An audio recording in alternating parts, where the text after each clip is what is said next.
Olá, meu amigo, minha amiga.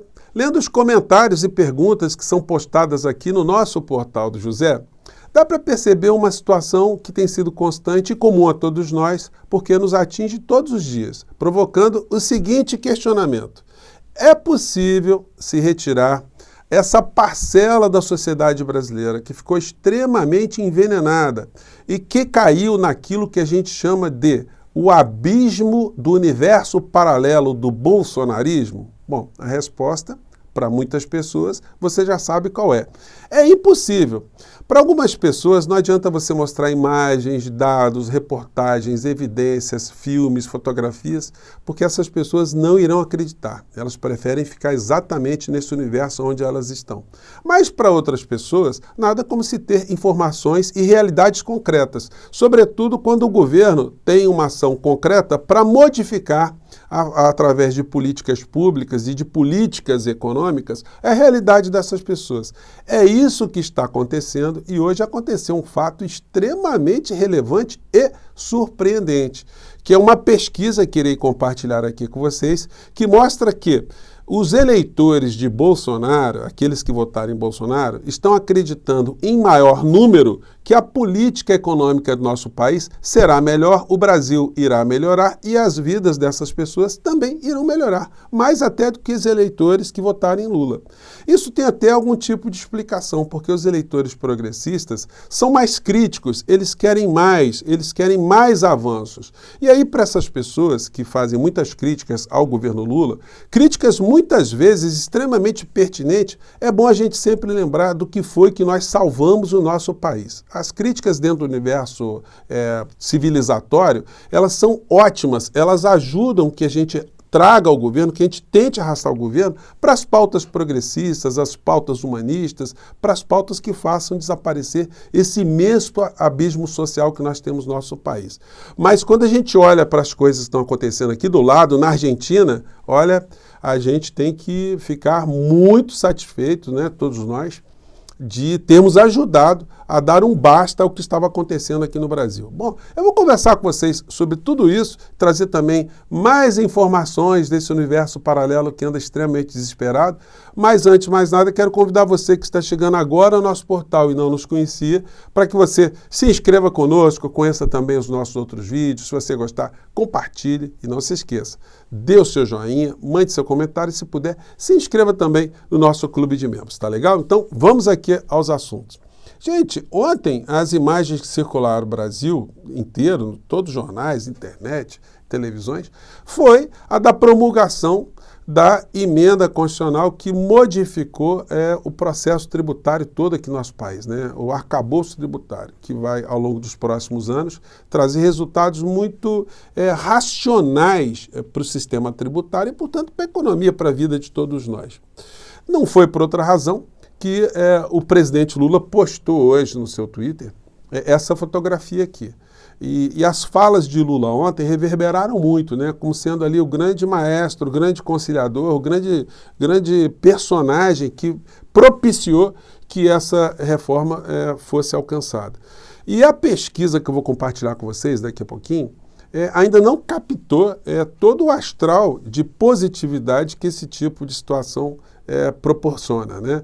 Vamos lembrar sempre que não era necessário de se ter ali a presença do ministro da Economia, ministro da Fazenda, o presidente da República ou o presidente também do Supremo Tribunal Federal, mas todos estiveram ali como uma deferência que foi feita para esse registro, porque a promulgação de uma emenda constitucional só recebe a assinatura do presidente do Senado e do presidente da Câmara. Mas aí o presidente Lula, de fato, tirou uma grande onda nessa história aí e deixou a oposição extremamente revoltada.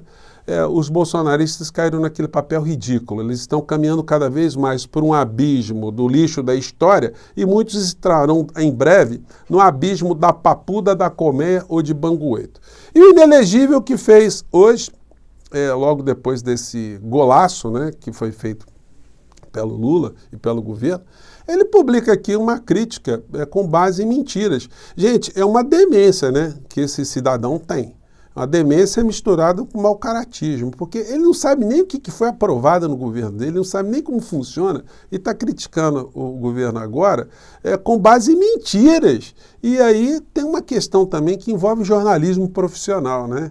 Que está ficando profissional, entre aspas.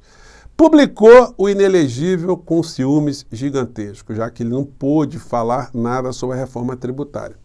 16 bilhões e 500 milhões para a cultura via Lei Rouanet. Pô, dinheiro pra caramba, né? Onde renomados artistas podem receber milhões. É um descaso para os pagadores de impostos, bem como para os mais pobres. Aí ele vai discorrendo ali, aí termina.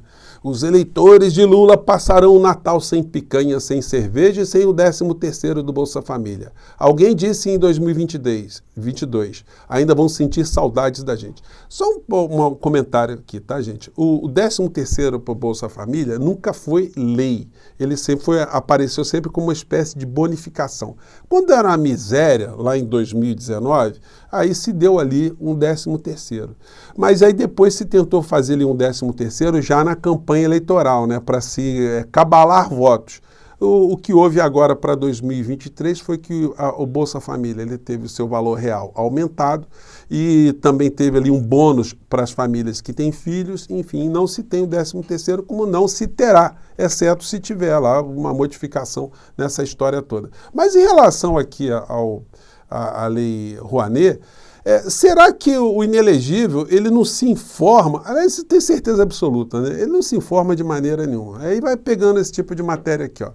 Lula autoriza 16 bilhões e 500 milhões, maior valor da Lei Rouanet em 21 anos. Bom, você bate o olho nessa manchete e fala, nossa senhora, o governo está pegando 16 bilhões do orçamento.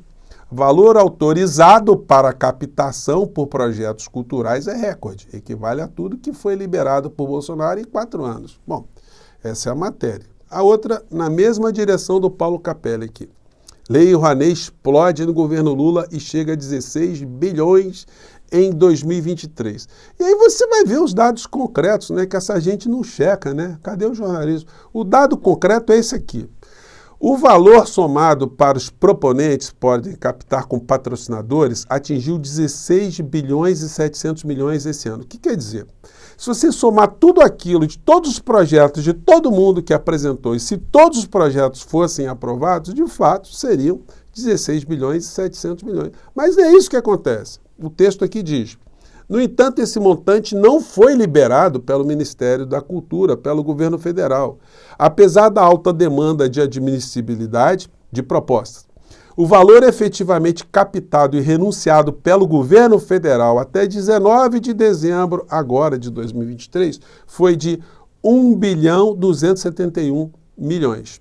Já a projeção, considerando todo o exercício fiscal, é de 2 bilhões e 500 milhões. Em 2022, no governo Bolsonaro, foram 2 bilhões e 100 milhões. Então, teve um aumento ali de mais ou menos 10% de um ano para o outro, né? E aí, de onde essas pessoas tiraram essas informações? Porque eu fui checar aqui no Ministério da Cultura. 18 bilhões, gente, é desde 2006 até 2023. Porque não existe isso. No governo Bolsonaro foram... o ano passado, 1 bilhão e 830, e no governo Lula, segundo essa planilha aqui, 2 bilhões. Então, de onde essas figuras tiram essas informações absolutamente tortas, né? Eu vou colocar para vocês aqui no link, né? Se você quiser navegar aqui, tem as informações todas, né? Ou seja, uma tremenda de uma mentira, de uma fake news, isso aí com jornalistas profissionais, né? Mas os veículos ali, tanto Poder 360 quanto Metrópolis, parecem ainda estar alinhados muito com o Bolsonaro, né? Dão esse tipo de azeitona para ele colocar na empada da insanidade dele. Bom, e aí a gente chega à pesquisa que foi publicada hoje pelo mesmo Poder 360. Metade dos eleitores de Lula e Bolsonaro vem melhor econômica em 6 meses. Poder Data mostra que só 12% dos eleitores do petista e 16% do ex-presidente em 2022 acham que a situação financeira vai piorar no futuro. Então, a matéria aqui embaixo, ela coloca essa pesquisa aqui, ó. E aí, o dado é esse aqui, né? Para eleitores de Lula, 51% acham que vai melhorar. Mas para os eleitores de Bolsonaro, 54% acham que irá melhorar a situação do nosso país. Ou seja, parece que estão fazendo o L, né? Se a gente for brincar com isso. Que a situação vai se manter igual, 31% para os eleitores de Lula e 26% de Bolsonaro. E vai piorar, 12% a Lula e 16% Bolsonaro. Mas o dado aí é que tem mais pessoas, né, que parecem estar fazendo o Lzinho, né? Então, enfim, isso vai desesperar ainda mais os bolsonaristas, porque essa pesquisa foi feita antes desse impacto todo que a economia já está sofrendo no nosso país. Hoje o dólar caiu mais um tanto, a Bolsa está batendo recorde, o desemprego caiu, as compras de Natal parece que serão em números maiores do que a do ano passado. Então, a situação para essa gente está muito complicada do ponto de vista deles quererem que o Brasil ficasse pior, mas está melhorando, né? Bom, ao mesmo tempo aqui na Argentina a situação é essa aqui. Após anúncio de mega decreto, argentinos protestam em Buenos Aires. Gente, ontem eu acompanhei lá o Milei fazendo a palestra dele, informando o mega decreto. Argentina, como as medidas anunciadas por Javier Milei prometem chacoalhar a economia do nosso país. Gente, simplesmente está sendo aplicado na Argentina aquilo que eu já comentei com vocês, a doutrina do choque. Desbaratar toda a economia, virar uma coisa absolutamente desregulamentada, o caos vai ficar instaurado, vai ser a lei do mais forte, aquele que tem mais poder, e você sabe, quando se tem mais poder, quem acaba vencendo é quem tem a possibilidade de esmagar o outro, né, na lei da selva. Ontem o pronunciamento lembrou muito a família Adams, né, as pessoas colocando ali toda uma estética absolutamente estranha, e com uma situação que é uma grande contradição, porque o Milei falou várias vezes ali que tudo isso visa combater a casta, só que ele estava ali cercado da casta. E tudo que ele disse, a grande parte do que ele disse, era programa da Patrícia Bullrich, que é o pau-mandado do Macri e que está por trás desse governo do Milei. O que acontece que eu li ontem, boa parte do decreto, né? O decreto é gigantesco, gente, tem 83 páginas e ele tem aqui 370 artigos, deixa eu ver aqui, 360, 362, 366 artigos, mexendo e desregulamentando toda a política econômica, todos os direitos sociais, direitos trabalhistas, mexendo com privatização, isso no apagar das luzes do Congresso Nacional da Argentina. E lá, ao contrário daqui, o que acontece é o seguinte, quando se emite uma medida de muita urgência, se o Congresso não se manifestar, as medidas continuam a valer. É diferente aqui do Brasil, quando o presidente emite uma medida provisória, se o Congresso não se pronunciar sobre aquilo, a medida provisória cai. Então, é contrário. Então, como o Congresso lá está entrando em recesso, a perspectiva é que só voltem a discutir essas medidas, que são muito parecidas com decretos de ditadura, só em março, exceto se houver ali alguma pressão popular muito intensa, e parece que isso está ganhando corpo na Argentina, ou algumas medidas judiciais, que tem uma